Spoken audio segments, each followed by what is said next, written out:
আমাদের সেই কাঙ্ক্ষিত ফুটবল মাঠে বেরোনো এবং যেটা ভিড় করছেন আক্রমণ ছিল। আচ্ছা ঠিক আছে, সে লাল সবুজের জার্সি পরিহিত সে লাল নদীর হাট এবং নদীর প্রান্তে রাম শঙ্কর রাঙ্গাটঙ্গি মাঠের মধ্যখানে চমৎকার ভাবে ফুটবলের লড়াই চলছে এবং সেই সাথে প্রথমবারের মতো মাইক্রোফোনে আমন্ত্রণ জানাচ্ছি হৃদয় প্রথমবারের মতো মাইক্রোফোনে আমন্ত্রণ জানাচ্ছি হৃদয়।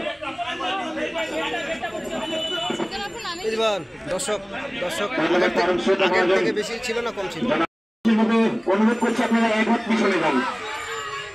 মাঠের পশ্চিম পাশের যে লাইন আছে আমাদের ভারতবর্ষের উত্তর থেকে পশ্চিম পাশের এক হাত পিছনে যাওয়ার জন্য বিশেষভাবে অনুরোধ করছি। সেই সাথে মাঠের স্কুল গেটে আপনাদের অনুষ্ঠান ছিল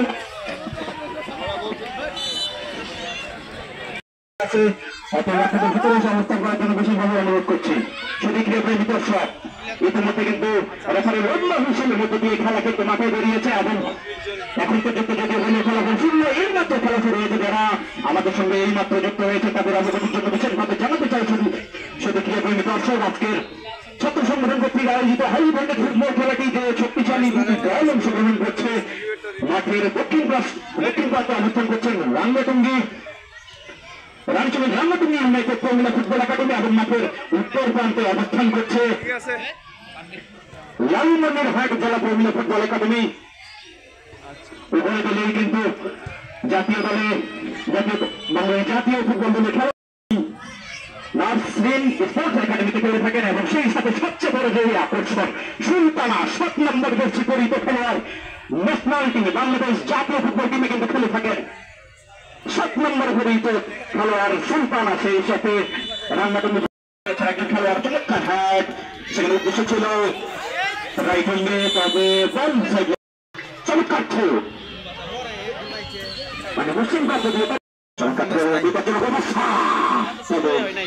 সেখান থেকে বল ক্লিয়ার করলেন, এখনো বিপদ কাটেনি। সেখানে পায়ে রেখেছে রাঙ্গাটঙ্গি চমৎকার তবে দুর্বল শট এবং লক্ষ্যভ্রষ্ট হওয়া সরকার হলে এ যাত্রায় কিন্তু রক্ষা পেল সেখানে লালমনিরহাট ফুটবল একাডেমি। মাঠের উত্তর প্রান্তে লাল সবুজ বাংলাদেশের লাল সবুজ পতাকার সঙ্গে মিল রেখে যে চারশো পরিহিত খেলোয়াড় গুলো সেগুলো কিন্তু লালমনিরহাট মহিলা ফুটবল একাডেমি। অন্য প্রান্তে